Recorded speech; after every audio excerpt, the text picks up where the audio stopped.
Chiefs get the bad news. Isaiah Pacheco is out. Could somebody else return and be in? Coming up today on Locked On Chiefs. From the land of the free and the home of the Chiefs, this is the Locked On Chiefs podcast.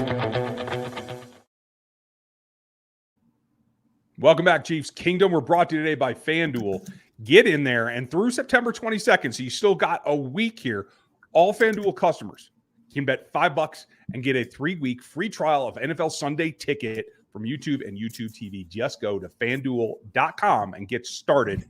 We're going to get started because for a Monday, when we're usually breaking down snap counts, etc., there is a lot of news. Chris has been all over it. If you're on the text line, you've already seen Chris's work at 816-357-8781. You can find the rest of his work at KC Chiefs Corner on Substack. I'm Ryan Tracy, the founder of Rogue Analytics and Performance Consulting. You can find my work at NFL33.com and RGR Football. Make sure you like, sub, and hit the bell here on this channel. Get out to Spotify and Apple Podcasts for the audio side. Thanks for making us your first listen. Check out the next show. You might want to start looking ahead. You could go back and visit the Bengals, but really, you might want to check out the Cleveland show for one of our topics today. Later in the show, we're going to talk about week 3 adjustments, what they have to do to make up for some of the deficits we've seen in the first 2 weeks as they start to get stronger and get down this path on the 3-peat run. Before that, we have to talk about always a topic of conversation when the running back room comes up. Could and should Kareem Hunt return to this team? That's coming up next. But we start where it all starts. And unfortunate news, we knew Isaiah Pacheco was injured, but he has a fibula fracture. At minimum, Chris, it's going to be, 6 to 8? I think it probably could be longer than that. But the Chiefs are going to be without their number one tailback. And quite frankly, a guy that brings juice to the offense. That's a problem. It's a huge problem. And they're going to be out without him for 6 to 8 weeks. Like you said, it could be longer.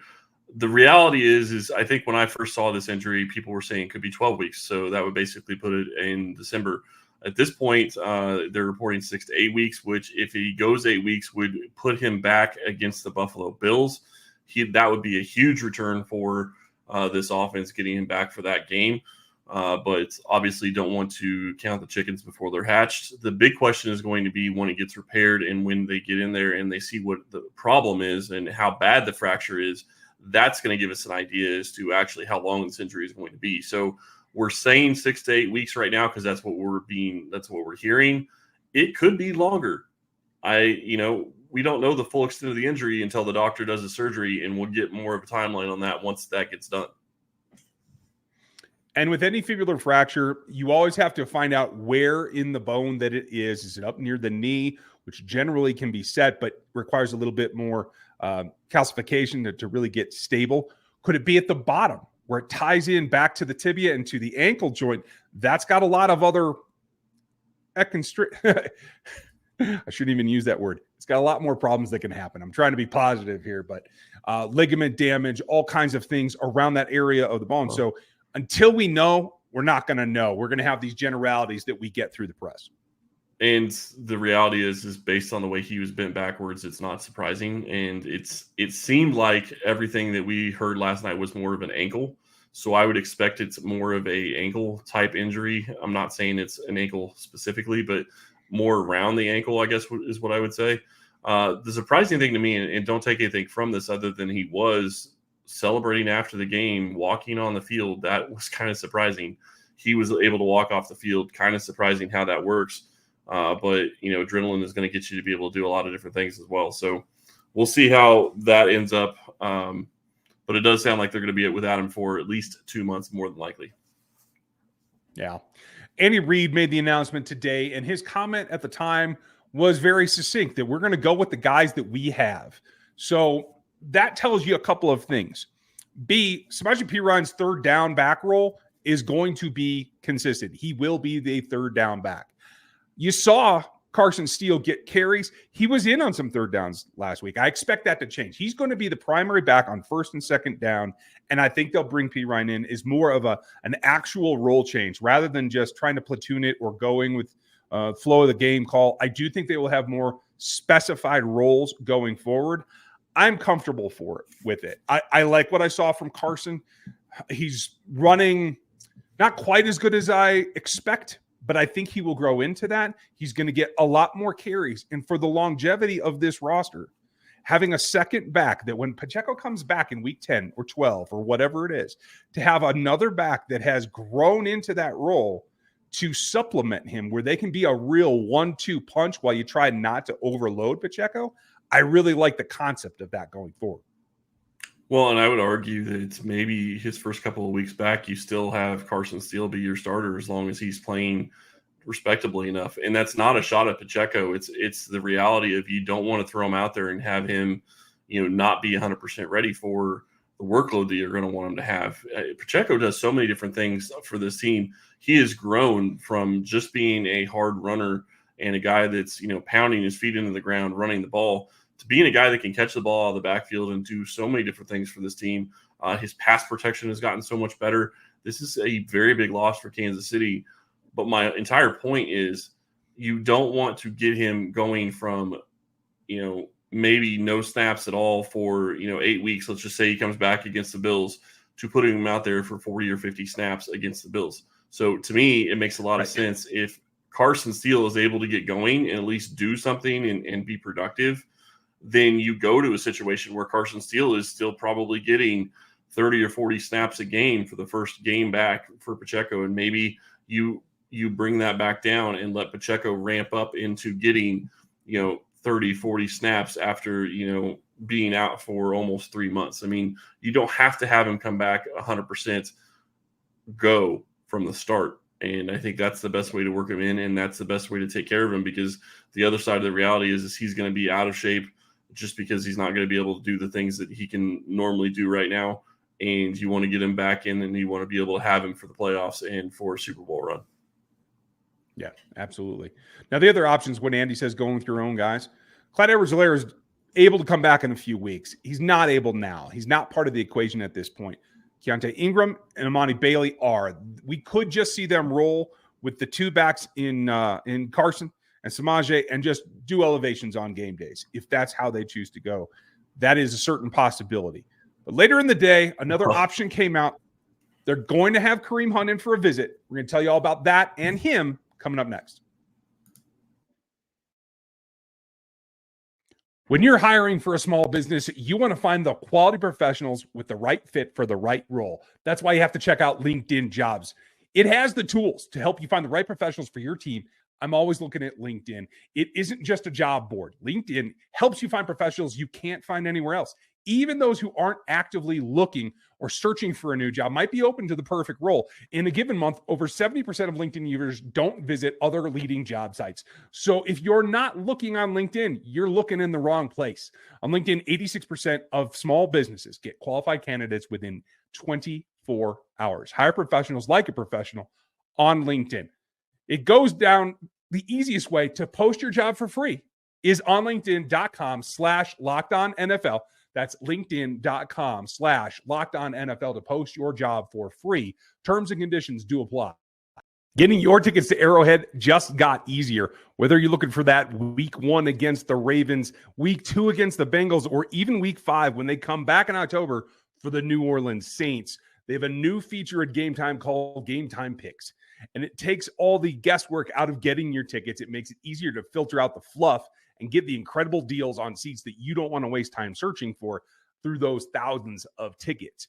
Get Game Time Picks. The curation makes it easy to get all the sports, concerts, comedy, and theater, anything that you're looking for. Take the guesswork out of buying tickets with Game Time. Download the Game Time app, create your account, and use our code LOCKEDONNFL for $20 off of your first purchase.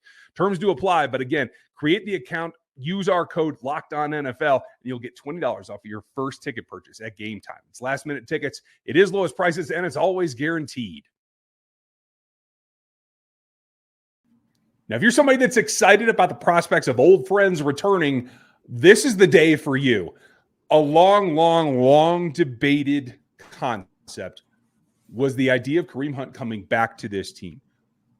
I have told you repeatedly, over and over, there's no way I could see that happening because of the way it ended, not just with the team. This team is vastly different than the team in terms of the locker room that Kareem Hunt left. It's about the management and, in particular, the owner. The owner was pissed off and lied to. And so I never saw this coming. The fact that Brett Veach is going to bring Kareem Hunt in for a visit on Tuesday, you may be listening to this on Tuesday, it's happening now if that's the case, tells me one of two things. First, Clark Hunt has decided to at least explore the idea of forgiving Kareem Hunt for the first go-around. Yep. And this team values over anything else experience in the offense.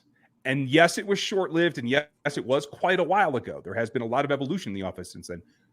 The touchstone here for Kareem Hunt is the fact that he has been here and done that in some form or fashion before. Yeah, and let's be clear, Kareem Hunt isn't going to be the guy he was when he was here the last time either. He is a vastly different player. I'm not going to say he can't be effective in the system. Andy Reid knows how to get the best out of his players, so I fully believe that if Kareem Hunt is signed by Kansas City, that he will be successful. Now, that's not going to be what he was when he was here 5 years ago or however long ago it was, but I 100% agree with you. The fact that you look at what Clark Hunt is willing to do to, allow Kareem Hunt back, a lot of people don't really see the huge issue. He lied directly to Clark Hunt. That is a huge issue. It's not just something you sweep under the bridge. So I'm sure that Kareem is going to have a conversation with Clark, or maybe he already has. So at this point, Clark is looking at it from the perspective of this could possibly take us to where we could get back to another Super Bowl, and that's all he's really chasing after. And I guarantee you they're going to have a discussion of some sort. And, Kareem's in a much different situation as well, because not only is it not 5 years ago or however long ago it was that he was here, but he doesn't have the same skill set, one, and he's not going to have the same leeway that he would have had or that he did have, right? Because he doesn't have the same skill set. That goes back to what everybody says, higher skill, higher allowance. I mean, you're allowed to do more. In this sense, he screws up, he's going to be gone. Clark Hunt has to be thinking three-peat. This is historic. You guys heard me all summer long. If you weren't with us all summer long, by the way, we are full service year-round podcasting here, folks. Whether it's free agency, the draft, or that space that you're waiting for training camp, we got you, and we've talked about this quite a lot. Everything, it's all in for this three-peat because no one's ever done it. You're the only team in 20 years that even has the chance to make this kind of history. So it is something that changes the parameters in the way that you think, right? And for Kareem Hunt, there's an incident. I know there's a lot of incidents with Kareem Hunt, but there was an incident once where he was very plainly talking to someone as he was being detained somewhere about the fact, hey, I should be playing for a Super Bowl right now, and I'm not. Like, there is a sense there that he has something to make up for. I hope that that's still present in his current mindset. He's not as fast as he was. Last year, he did not have the breakaway speed that you'd see him get up to speed at times earlier in his career. He still has great contact balance. He can still catch the ball. He still understands what the defense is trying to do, but he's not the athlete he was. So it is a somewhat changed role, but it's a chance for redemption for him and a chance for him to come in and back up the younger guys that are here. And I think he's the same age, if not a little bit older than Samaje Perine. I could be wrong. I'll have to go double check that. But I don't expect him to walk in, if they do sign him, and have some kind of starting role right away. A, we have no idea what kind of shape he's in. And B, you've proven that you have options on this team. He would add to that room, certainly, but I don't see him taking it over. Do you? I don't see him taking it over unless he is just in such great shape that he looks like he's 5 years younger than he did when he played last year. And that's a big if. If I'm correct, I don't believe he played. He wasn't in training camp for anybody, was he? That I remember. I don't believe so. Yeah, so he hasn't he hasn't really played football for over a year at this point, and now you're in a situation where he's coming in here. The one thing that I think he has going for him, and the reason I think that Kansas City is open to this, is because he does have experience in the system. And if you look at how slow it's gone for a guy like Samaje Perine, who is a veteran in the NFL and knows a ton of football and understands things, he is still not able to get up to speed to where you would want him to be in this offense. And it could still be another couple of weeks before he's probably where they really want him to be. And that's not a shot at Samaje. It's the reality of being in this offense, and it's so much different than what he's been in the past. So I do think that there's going to be some issues there. And Kareem is going to have to adjust to the differences that Kansas City has gone through since the last time he was here. But he does have the ability to step in and know some of the offense, be able to step in and probably run some of the same plays that are going to be staples that haven't changed. And he could help them in some regards in that regard. And he's going to be better than probably what they already have on the practice squad, would be my guess. Obviously, that is just based on where he was last year. That's not based on anything that I've seen this year because, like I said, wasn't in training camp. So you have no idea what you're going to be getting. It makes sense for them to bring him in. It makes sense for them to work him out. He may not be somebody that could be ready to go in 3 weeks. We don't know until whether or not they sign him. Yeah. I'm interested to see if they do, because it is, I can see both sides of it. It's an interesting push for the three-peat that you need to put all your chips on the table. I get that. But it was so outlandish just 24 hours ago that I wouldn't have believed it if you told me. Well, and I said multiple times on Twitter to multiple different people, and I think I even said it on the subtext line, I didn't see there's any chance that they bring Kareem Hunt back. The one thing I will say, though, is the thing that sticks out to me on this one is you talked about it just a second ago with his comment of I should be playing for a Super Bowl right now. He knows what he messed up in Kansas City, and I guarantee you if he is in Kansas City and he is on this team for that three-peat run and in the playoffs and in the Super Bowl, he is going to do whatever he can because he wants a chance to have one of those rings that he gave up with what happened to him. I completely agree. Now, it's not the only adjustment that has to happen. It's just the biggest one. There are others. What happens next? Week 3 coming up. Getting ready for it right after this. You've heard us talk a lot about FanDuel, America's #1 sportsbook. Now they have a chance for you to do exactly what I do every single week. They have something a little bit different for you right now. Now through September 22nd, all FanDuel customers can bet just $5 and get a 3-week free trial of NFL Sunday Ticket on YouTube and YouTube TV. Then with a YouTube base plan account, all you got to do is watch every single regular season Sunday afternoon out of market game. No problem. All you need is a Google account and a current form of payment, and you can cancel at any time. Visit FanDuel.com/lockedon to download America's #1 sportsbook. That's FanDuel.com/lockedon.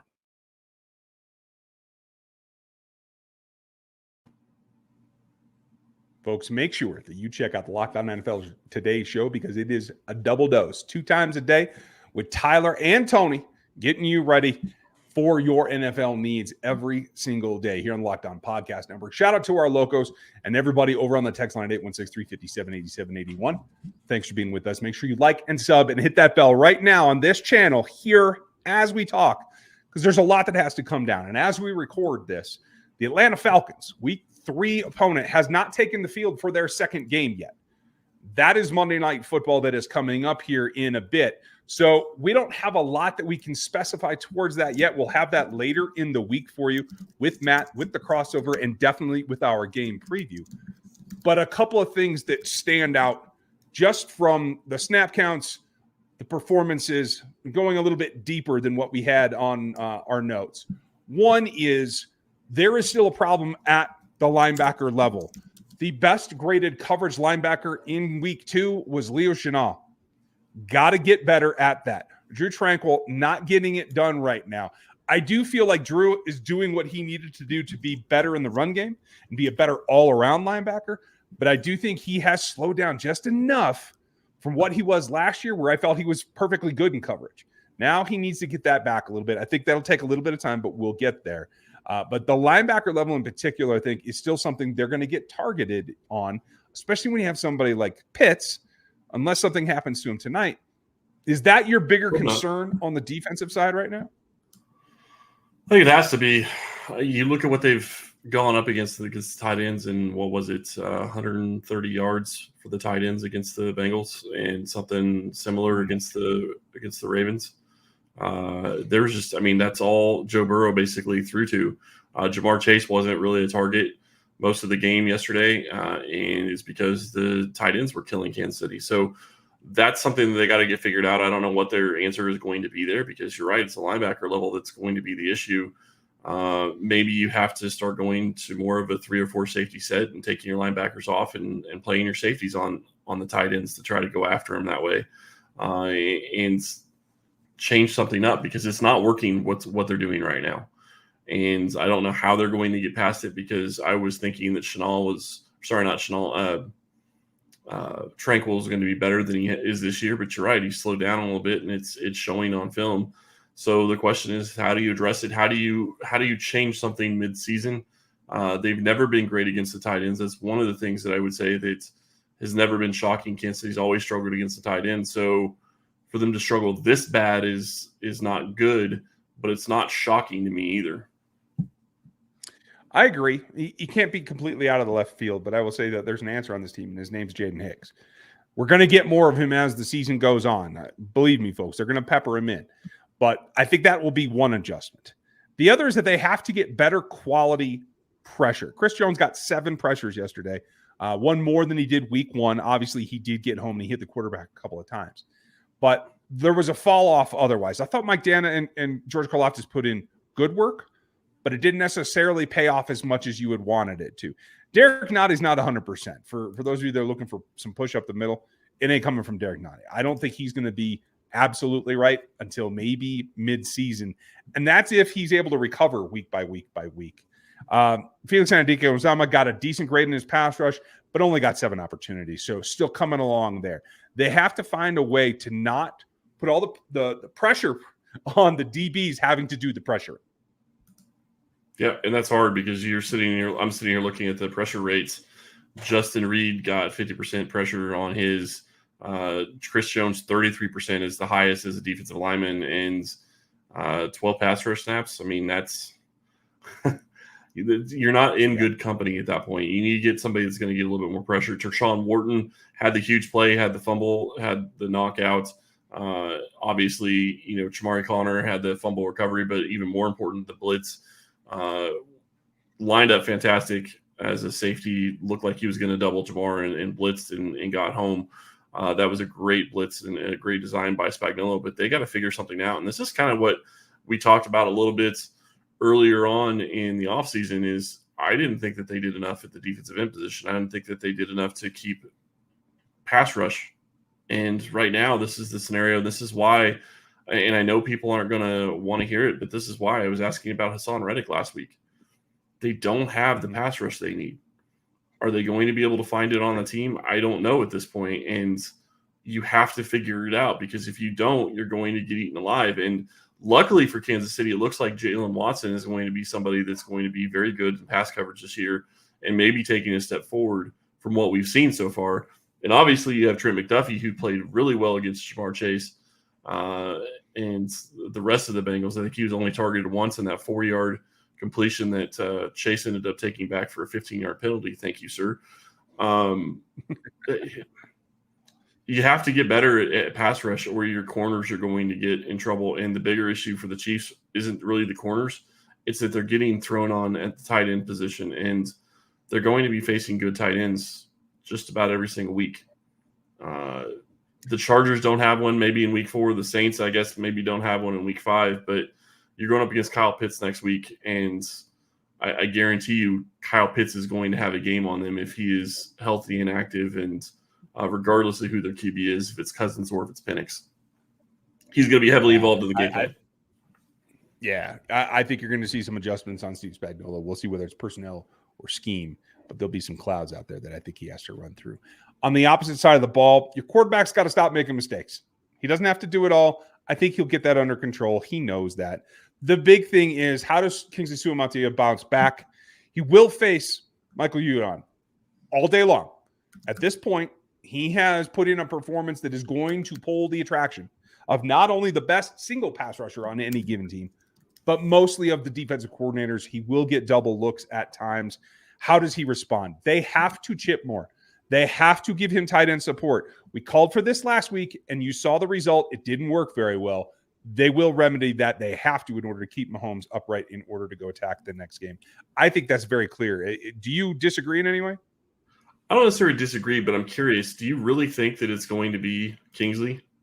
Do you think that they stick with him after this game? Because Reed was – I do. I'm not saying you're wrong, and I'm not saying that I disagree with you necessarily, but Reed did not say he was going to start Kingsley this week. I would like for him to start Kingsley because I think that's what makes the most sense long term. But to go back to what you were talking about with Patrick Mahomes, I wanted to look, and I'm looking right now. 151 yards, 245 yards, 223 yards, 259 yards. Those are his games against Cincinnati in the regular season. He consistently struggles against Lou Anarumo, and I do think that is a big part of what all this is. He has 8 interceptions against Lou Anarumo's defense in 5 games. I'm not going to make excuses for him. He didn't play well, but this is a guy that he hasn't been able to figure out yet and get past, and that's a problem. But I don't think that it's going to be something that's continue week to week to week. I don't think it's Mahomes playing bad. I think it's more of Lou Anarumo is to a point where he knows how to stop Patrick Mahomes and how to confuse him enough. And I think that's really what this comes down to. Yeah, that experience pays off. Not to look too far ahead, with the Atlanta Falcons, Mahomes gets to face my guy Jimmy Lake, longtime Washington Huskies foes, coached Trent McDuffie, coached Keith Taylor, has coached a lot of guys that have come through the league, but he's only a second-year defensive coordinator. So there's an advantage there for Mahomes. We'll see what happens, but I agree. It's very unique, and it comes down to those two things. What do you want to see adjusted? Leave your thoughts in the comments. We will be back tomorrow. Matt and Derek's going to join us. Give us the lowdown on whatever happens with the Kareem Hunt situation, should we see a signing, or whatever else is going on in the locker room. Matt has the eyes and ears for us, so don't miss Wednesdays. We appreciate you being here. Then we will cross over and talk to our guys down in Atlanta. You'll see Aaron again. I think it's going to be a blast. And then we will break it all down for you and get you ready for the Atlanta Falcons on Friday. 5 days a week for free. You're going to have to listen to an attitude, but this show is free all the time on every platform. Go get it. Sign up at 816-357-8781 to get more. Go to RGR Football. Go to NFL 33. Go to KC Chiefs Corner. You can get all that content and more. We appreciate you being with us. It's going to be a heck of a week. Some fun, some announcements, I'm sure, one way or the other. But we will be here and we'll break it down for you every single day